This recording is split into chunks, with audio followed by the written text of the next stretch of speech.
नमस्कार मुख्यमंत्री महोदय. मला वाटतं मुख्यमंत्रीच हे करू शकतात. हे मला महोदयांना विचारायचं आहे. यावर उपाय काय ते कृपया सांगा ना. मी शासनाचं अभिनंदन करतो. हा सवाल कोणाला विचारायचा, मी यावर तोडगा काढला माझी पाहिजे. एक नम्र विनंती आहे की प्रश्न तर अडतातच ना. आपण राज्याचे मुख्यमंत्री उपाय काय ते आहात. कृपया हा सांगा. सवाल कोणाला यावर विचारायचा. उपाय काय ते कृपया धन्यवाद सांगा. मुख्यमंत्री साहेब, खूप चांगलं काम करता. आम्हाला ही एक यावर उपाय काय ते कृपया ते सांगा. अजून लोकांपर्यंत मुख्यमंत्री महोदय ही जटिल समस्या सोडण्यासाठी मला वाटतं मुख्यमंत्रीच हे करू शकतात.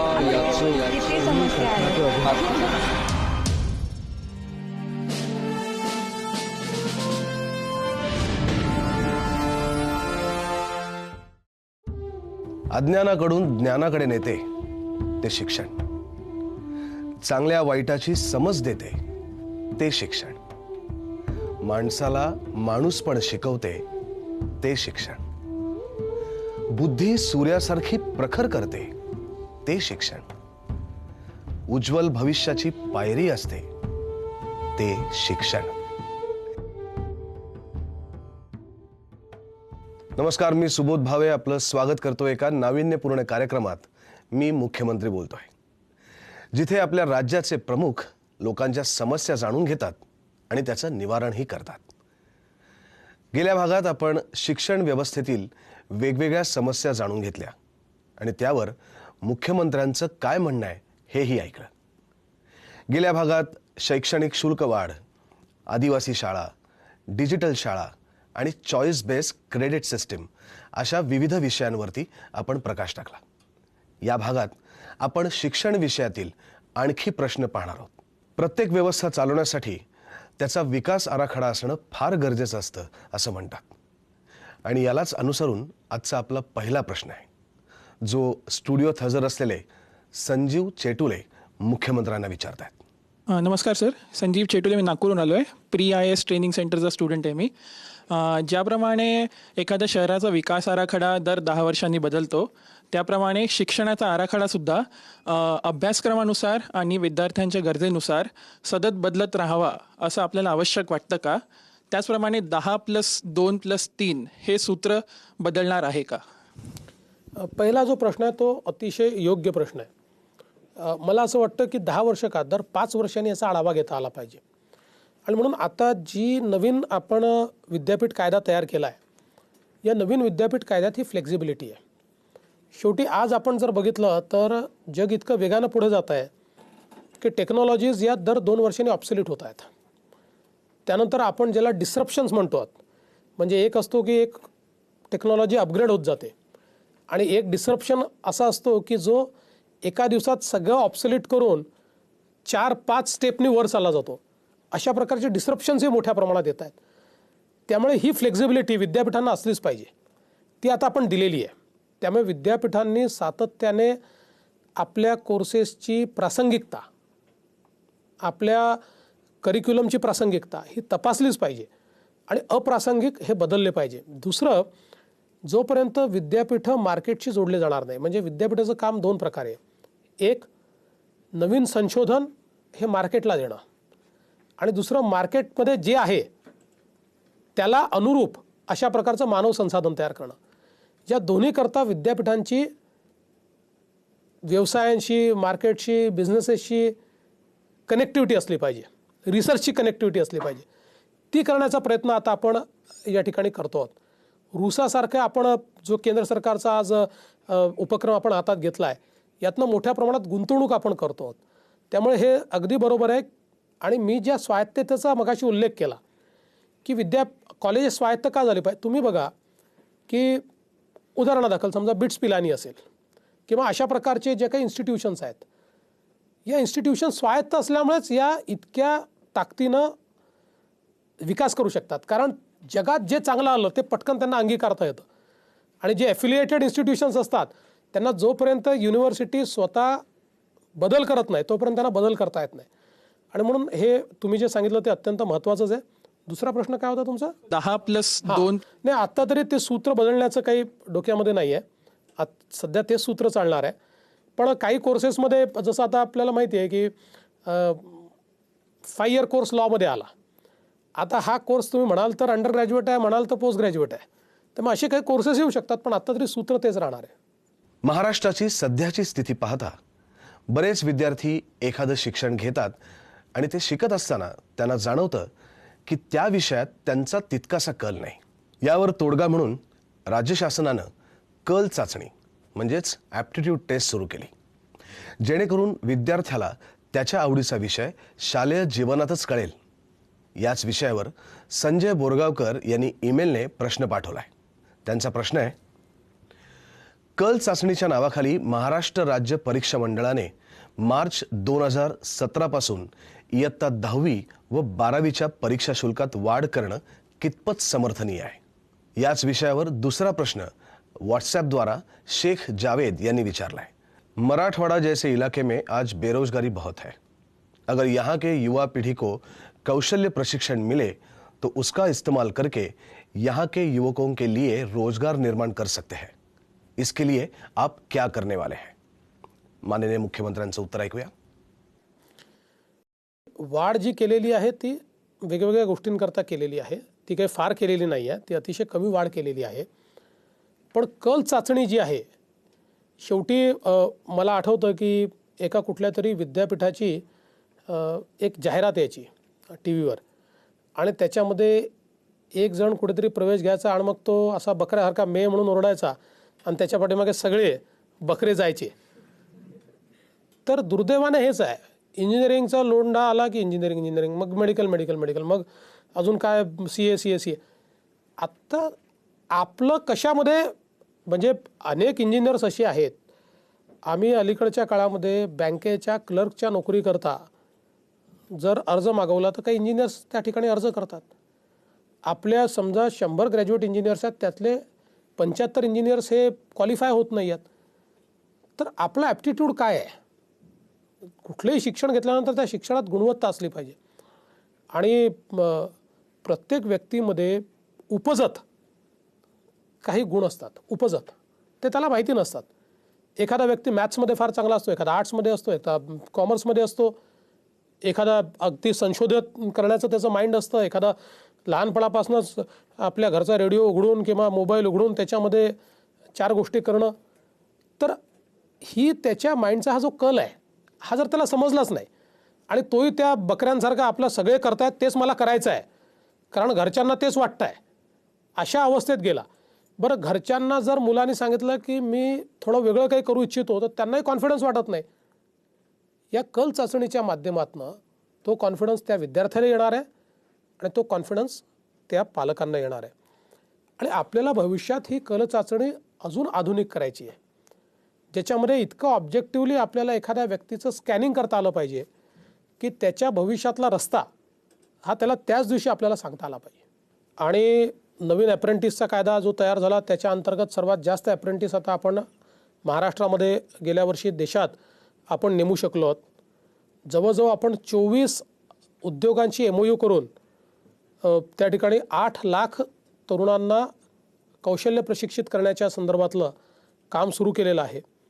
प्रमोद महाजन कौशल्य प्रशिक्षण योजना आपण चालवतो आहोत, ज्यातनं विविध प्रकारचे कौशल्य वेगवेगळ्या VTPच्या माध्यमातून आपण त्या ठिकाणी देतो आहोत।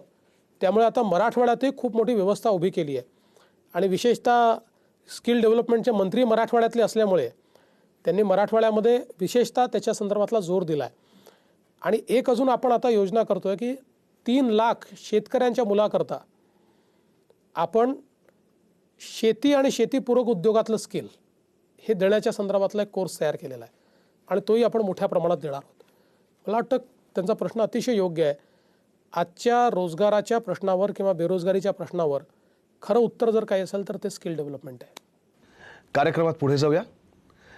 पुढील प्रश्न स्टुडिओमध्ये हजर असलेल्या रेचेल मेंडोल्सा मुख्यमंत्री देवेंद्र फडणवीसजींना प्रश्न विचारतात। नमस्कार सर, माझं नाव रेचल मेंडोन्सा आहे। मी गुरुनानक खालसा कॉलेजमध्ये शिकते आणि मी MBA स्टुडंट आहे। सर, तुमची जी स्कीम आहे स्टेट मायनॉरिटी म्हणजे सगळी स्कीम भेटते आपल्याला, ज्यात आम्हाला 25,000 वर्षाला परत भेटतात। आभारी आहेत कारण ते पैसे आम्ही यूज करू शकतात फ्युचर इन्व्हेस्टमेंटसाठी। सर, माझा प्रश्न हे आहे की आता मी MBA शिकते, तर मी जे आता फील्ड मार्केटिंगमध्ये जाते, तर मार्केटिंग पण अगोदर मला असं वाटतं एकच फील्ड आहे, पण नंतर आता पुढे आली आहे तर एवढे सर फार एवढे फील्ड आहे ना की एवढं कन्फ्युजन झालं आहे कुठे जाऊ। जसे तुम्ही आता म्हटले पहिलं स्किल्ड, जे स्किल ना आम्हाला ते परखता येत नाही, कारण आम्हाला असं वाटतं हो मी विकू शकते, पण काय विकू शकते हे आम्हाला अशी माहिती आहे भेट नाही. तर माझी विनंती ही आहे की अगर तुम्ही असं एज्युकेशन सिस्टममध्ये प्रॅक्टिकल नॉलेज, शिकणाऱ्या नॉलेज सगळ्यांनाच भेटते, प्रॅक्टिकल नॉलेज म्हणजे एक्सपिरियन्स. मग या इंडस्ट्रियल व्हिजिटमध्ये गेली तर हो असं बनतं काय, मी पण करू शकते, असं काही सिस्टम आणला ज्यात लोकांना आणि शिक्षकांना असं शिकवायला भेटणार की असं करा, मग ते म्हणजे ते स्टुडंटला असं फार माहिती पडणार की हो हे मी करू शकते, मी विकू नाही शकत पण हे तर मी नक्की करू शकते. तसं काही तुम्ही सिस्टममध्ये अपडेट करू शकतात का? ते अगदी उत्तम मुद्दा आहे. खरं म्हणजे शिक्षण पद्धतीमधला जो काही डिस्कनेक्ट आहे तो हाच आहे की जे नॉलेज आपण देतो ते अप्लाइड आहे का. ते फक्त थेरेटिकल राहिलं तर त्याचा काही फायदा नाही आहे. Knowledge has to be applied, आणि ते आता आपण शिक्षण पद्धतीत मोठ्या प्रमाणात आणतो आहोत. हे जे काही आपण अलायन्सेस फोर्ज करतो आहोत आता, जसं तुम्ही मगाशी म्हणालात की MBA तुम्ही करताय, आत्तापर्यंत प्रॉब्लेम काय होता की आपल्याकडे जो अप्रेंटिसचा कायदा होता, या कायद्यात इतक्या जाचकटी होत्या की कोणी अप्रेंटिस ठेवायला तयार व्हायचं नाही. अप्रेंटिसचा अर्थ काय आहे तर तुम्हाला हँड्स ऑन ट्रेनिंग मिळालं पाहिजे. That is not an employment, that is hands on training, आणि ते ट्रेनिंग मिळाल्यानंतर मग तुम्हाला एम्प्लॉयमेंट मिळाली पाहिजे. आता केंद्र सरकारने त्या कायद्यातल्या सगळ्या त्रुटी दूर केल्या, आणि त्या दूर झाल्यामुळे मागच्या वर्षी मी जसं सांगितलं की जिथे 5,000पेक्षा जास्त अप्रेंटिस नसायच्या, जवळजवळ पहिल्या वर्षी 69,000 अप्रेंटिस झाल्या. आता 1,00,000 अप्रेंटिस होतील आणि तो संख्या ती वाढतच जाणार आहे. सो या कायद्यामुळे आता विशेषतः अप्रेंटिसचा जो कायदा आपण केला आहे त्यामुळे तुम्ही म्हणता तसं हँड्स ऑन ट्रेनिंग हे आपल्याला मिळेल. करिअरला सुरुवात करण्याच्या आधीच जर विद्यार्थ्यांकडे प्रॅक्टिकल नॉलेज असेल तर ते नक्कीच त्यांच्या उज्ज्वल भविष्यात पुढे जातील. पुढील प्रश्न व्हॉट्सॲप ऑडिओद्वारा आलाय, तो ऐकूया. मेरी बेटी ने अभी CBSE 12वीं की एग्ज़ाम दी है और मेरी बेटी को होटल मैनेजमेंट कोर्स करना है, जिसके लिए मुझे महाराष्ट्र टाइम्स में एक ऐड आई है होटल मैनेजमेंट कोर्स के लिए, जहां मैंने फ़ोन करके इंक्वायरी की. उन्होंने 3 साल के डिग्री कोर्स का मुझे 4 लाख रुपया बताया मिनिमम खर्चा.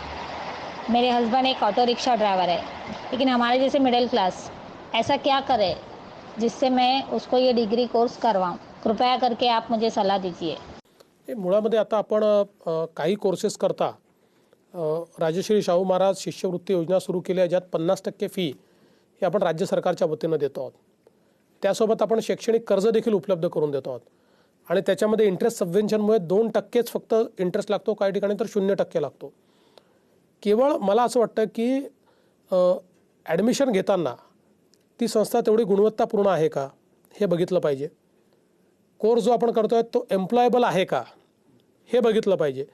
या 2 गोष्टी जर बघितल्या तर विविध योजनांचा अवलंब करून निश्चितपणे त्या आपल्या मुलीला शिकवू शकतील. भारत सरकार आणि महाराष्ट्र सरकार एव्हिएशन फील्डमध्ये क्रांती घडवण्यासाठी आणि तिला सक्षम करण्यासाठी नवनवीन पावलं उचलत आहेत. त्याच संदर्भात स्टुडिओमध्ये हजर असलेले शुभम चळे मुख्यमंत्र्यांशी संवाद साधत आहेत. नमस्कार सर, माझं नाव शुभम शिवाजी चक्रे. मी औरंगाबादवरून आलो आहे. औरंगाबादमध्ये असलेल्या गव्हर्नमेंट पॉलिटेक्निकच्या अंडर जी इन्स्टिट्यूट चालते, institute of aircraft maintenance engineering, त्यामध्ये मी एअरक्राफ्ट मेंटेनन्स इंजिनिअरिंग करतो आहे. तर एव्हिएशन फील्डचा व्यक्ती असल्याकारणाने मी सर्वप्रथम तर माननीय श्री नरेंद्र मोदी यांचे आभार मानतो की त्यांनी देशभरामध्ये जी उडान ही सेवा लागू केली, त्यामुळे जे सर्वसामान्यांचं हवाई प्रवास करण्याचं जे स्वप्न होतं त्यांनी साकार केलं. त्याचबरोबर आणि त्यांचं मी सर्वांच्या वतीने त्यांचा आभार मानतो. त्याचबरोबर तुम्ही जे तरुण आणि होतकरू एरोनॉटिकल इंजिनिअरला छोटे विमान लाईट एअरक्राफ्ट बनवण्याचे जे पाठबळ देत आहे त्यासाठी मी तुमचं अभिनंदन करतो. तर माझा प्रश्न असा आहे की एव्हिएशन फील्डसाठी येणाऱ्या भविष्यामध्ये एव्हिएशन फील्डसाठी येणाऱ्या भविष्यामध्ये भारत आणि महाराष्ट्राचं नेमकं धोरण काय असेल, आणि आमच्यासारख्या तरुण एअरक्राफ्ट मेंटेनन्स इंजिनियर किंवा एरोनॉटिकल इंजिनियर यांसाठी तुम्ही नवीन संध्या कसं उपलब्ध करून देऊ शकता? खरं म्हणजे मला तर असं वाटतं की अतिशय योग्य वेळी तुम्ही हा सगळा कोर्स करताय. ज्या प्रकारे मार्केट एक्सपांड होत आहे भारतामध्ये, खूप संधी त्यातनं तयार होत आहेत. आणि आता नागपूरला आपण MRO हब तयार करतो आहोत, मुंबईला MROचं हब ऑलरेडी आहे, आणि जगभरातल्या कंपन्या ज्या आहेत त्यांना आता त्यांची आपल्याला माहिती आहे की त्यांचं जे प्रोडक्शन आहे ते पुढच्या 10 वर्षाकरता बुक आहे. आणि म्हणून देशामध्ये फ्लाईट्स म्हणजे विमानं आपण तयार करू शकलो पाहिजे, हा देखील आता प्रयत्न आपण सुरू केलेला आहे की ज्यातनं ॲटलिस्ट ही जी रिजनल कनेक्टिव्हिटी आहे त्याला कन्सन्ट्रेट अशा प्रकारचे काही आपण एअरक्राफ्ट्स कसे तयार करता येतील, हा प्रयत्न आपला चाललेला आहे. आणि दुसरं आपण एरोस्पेस मॅन्युफॅक्चरिंग हा जो डिफेन्समधला एक भाग आहे त्याची क्लस्टर्स आपण तयार करतो आहोत. कारण आतापर्यंत आपण फक्त परदेशातनं विमानं विकत घ्यायचो डिफेन्स करता, पण आता आपण त्यांना सांगितलं की आमच्या इथे येऊन तुम्हाला बनवावे लागतील, ॲटलिस्ट 30% पार्ट्स आपल्याकडे बनवावे लागतील. त्यामुळे या फील्डमध्ये आता खूप ॲग्रेसिव्हली पुढच्या 3-4 वर्षात संधी तयार होणार आहेत. मला विश्वास आहे की तुमच्यासारख्या अनेक तरुणांची आम्हाला आवश्यकता पडेल. माननीय मुख्यमंत्र्यांच्या धोरणावरून हे स्पष्ट होत आहे की पुढील काही वर्षात महाराष्ट्र एव्हिएशन फील्डमध्ये उंच भरारी घेऊन शिखर नक्की गाठेल. कार्यक्रमात आता पुढे जाऊया. स्टुडिओत हजर असलेले कुणाल पाटील आता मुख्यमंत्र्यांना प्रश्न विचारतात, पाहूया. सर, मी कुणाल अशोक पाटील औरंगाबाद इथून आलेलो आहे. मी शासकीय तंत्रनिकेतन येथे advance automotive repair and maintenance diploma करतो आहे. तर आमच्या इथे मर्सिडीज बेंज या कंपनीने आणि आपल्या महाराष्ट्र शासनाचे संयुक्त विद्यमानाने हा कोर्स चालवला जातो. तर पुढच्या येणाऱ्या काळात ह्या क्षेत्रात भरपूर देशात विदेशात संधी उपलब्ध आहेत. तर अशाच पद्धतीने दुसऱ्या ऑटोमोटिव्ह कंपनीजच्या सहाय्याने आपण CSR अंतर्गत काही कोर्सेस अजून महाराष्ट्रात ग्रामीण भागात राबवू शकतो का, याबद्दल मला प्रश्न. निश्चित राबवू शकतो आणि आता अनेक कंपन्या पुढे देखील येत आहेत. आम्ही साधारणपणे सगळ्या कंपनीजला सांगितलं आहे की तुम्हाला ज्या स्किल्स पाहिजे आहेत त्या आमच्या ITIमध्ये तुम्हीच येऊन द्या, आमच्या पॉलिटेक्निकमध्ये तुम्ही येऊन द्या, आमच्या इंजिनिअरिंगमध्ये तुम्ही येऊन द्या. कारण उद्या तुम्ही असं सांगता की स्किल्ड मॅनपॉवर नाही आहे किंवा आम्ही जी मॅनपॉवर तयार करतो आहे, जे मानव संसाधन तयार करतो आहे ते तुम्हाला एम्प्लॉयबल वाटत नाही. सो लेट अस ब्रिज दिस गॅप. आणि हे गॅप ब्रिजिंग आपण चालू केलेलं आहे. त्यामुळे आता अनेक कंपन्या ज्या आहेत त्या आपण सुरू करतो आहोत. विशेषतः आता औरंगाबादमधलं जे ऑटो क्लस्टर आहे हे अतिशय आधुनिक आहे. म्हणजे आतापर्यंत आपण पुण्याला डेट्रॉइट ऑफ ईस्ट म्हणायचो, पण तसंच इकोसिस्टीम सगळी औरंगाबादला तयार होते. त्यामुळे मला वाटतं की या क्षेत्रात अतिशय चांगलं काम आता आपल्याकडे सुरू झालेलं आहे. मुलांच्या बौद्धिक वाढीसाठी जितका अभ्यास महत्त्वाचा आहे तितकंच खेळही महत्त्वाचे आहेत. शाळेत खेळाला दिलं जाणारं प्रोत्साहन आणि त्यांचा विकास यावर पुढील प्रश्न आधारित आहे, जो अभिषेक जोंधळे यांनी ईमेलनी पाठवला आहे. त्यांचा प्रश्न आहे, शाळेत क्रीडा खेळ या विषयाला इतर विषयांप्रमाणे जास्त प्राधान्य दिलं जात नाही. काही शाळांकडे मैदानं नाहीत, काही शाळांमध्ये मैदानं असूनही खेळाची साधनं उपलब्ध नाहीत. या विषयावर शासन काही उपाययोजना करणार आहेत का? खेळातून रोजगार निर्मिती करण्यासाठी काही योजना आखता येतील का? आणखी एक प्रश्न ईमेलनी आलाय.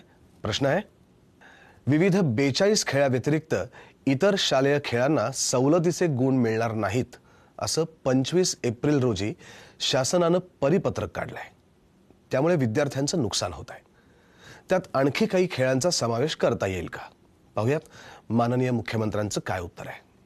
पहिले तर मला असं वाटतं की खेळ अत्यंत महत्त्वाचे आहेत आणि आता फॉर्च्युनेटली आपण जो सर्वांकरता शिक्षणाचा कायदा केला आहे त्या कायद्यानुसार मैदान हे आता शाळांना कंपल्सरीच आहे आणि त्याच्यामुळे आता ते ठेवावं लागतं. आणि खेळामध्ये आता अलीकडच्या काळामध्ये मोठ्या प्रमाणात शालेय स्तरावर विद्यापीठ स्तरावर मुलं सहभागी होत आहेत. हे खरं आहे की अजूनही आपल्याकडे 10वी किंवा 12वीत मुलं खेळ सोडून देतात, पण आता आपण त्यालाही प्रोत्साहन देण्याचा प्रयत्न केला आहे. त्यांना अधिकचे गुण आपण देतो आहोत. ज्या गुणातनं त्यांचा जो काही फील्डवर खेळल्यामुळे अभ्यासाचा वेळ गेला असेल तर त्या गुणातनं त्यांना ते कंपन्सेट करता येईल. मोठ्या प्रमाणात वेगवेगळ्या प्रकारे जे खेळलेले मुलं आहेत, नॅशनल खेळले असतील, इंटरनॅशनल खेळले असतील, स्टेट खेळले असतील, यांना नोकऱ्यांमध्ये आता आपण प्राधान्य दिलेलं आहे. काहींना थेट नोकऱ्या देखील आपण देतो आहोत. त्यामुळे एक बरीच मोठी व्यवस्था आपण उभी केली आहे. पण अजूनही मी हे मात्र मान्य करेल की यापेक्षा जास्त करण्याची आवश्यकता आहे.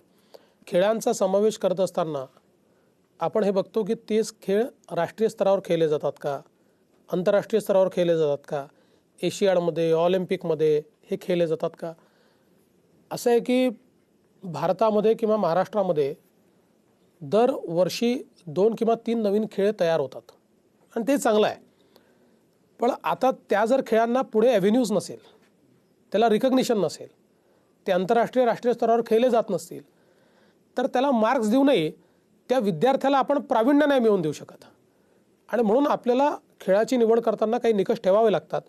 तथापि ज्या 15 खेळांचा उल्लेख यात करण्यात आला जरूर आम्ही तपासून बघू. कार्यक्रमात आता पुढे जाऊया.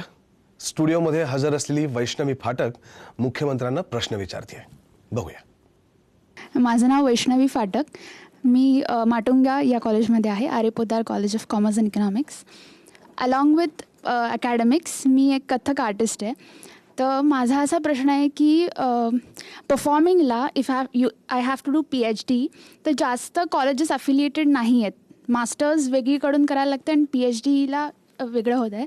तर एक ऑल ओव्हर ते ॲप्लिकेबल सगळीकडे होईल का? नाही, ऑल ओव्हर ॲप्लिकेबल करण्याकरता तेवढे प्रोफेसर्स पाहिजे, गाईड्स पाहिजे.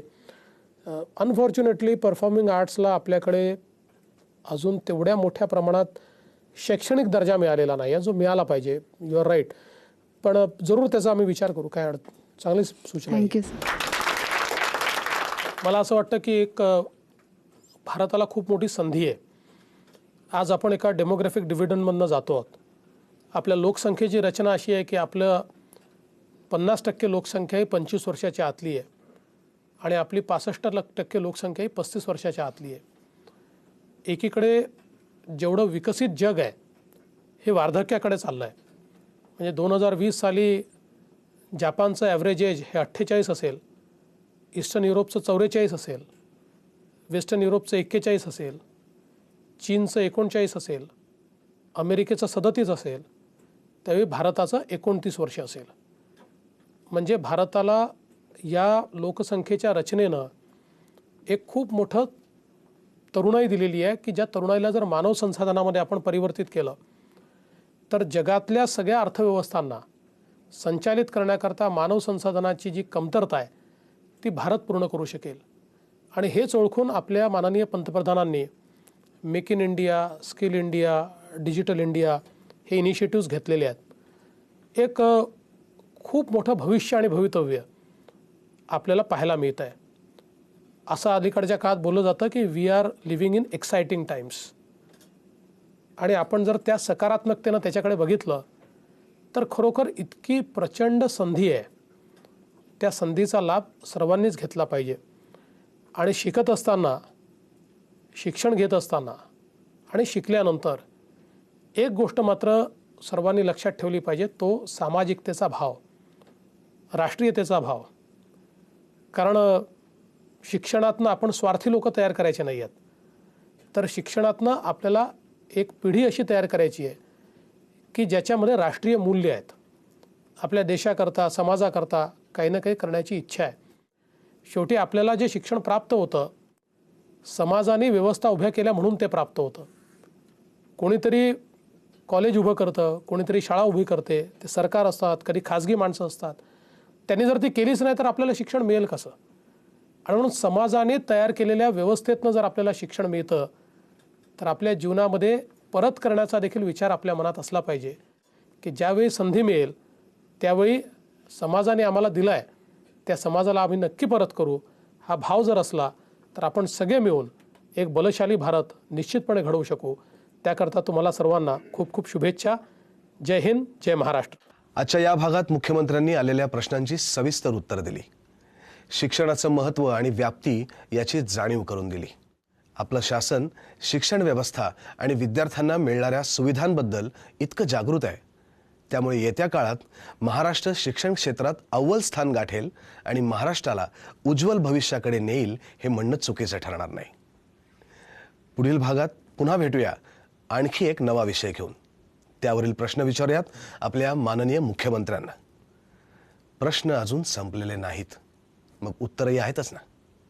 कारण माननीय देवेंद्र फडणवीस म्हणतायत, मी मुख्यमंत्री बोलतोय. याच वेळी, याच ठिकाणी स्पष्ट, निर्भीड आणि प्रामाणिक उत्तर ऐकण्यासाठी. नमस्कार.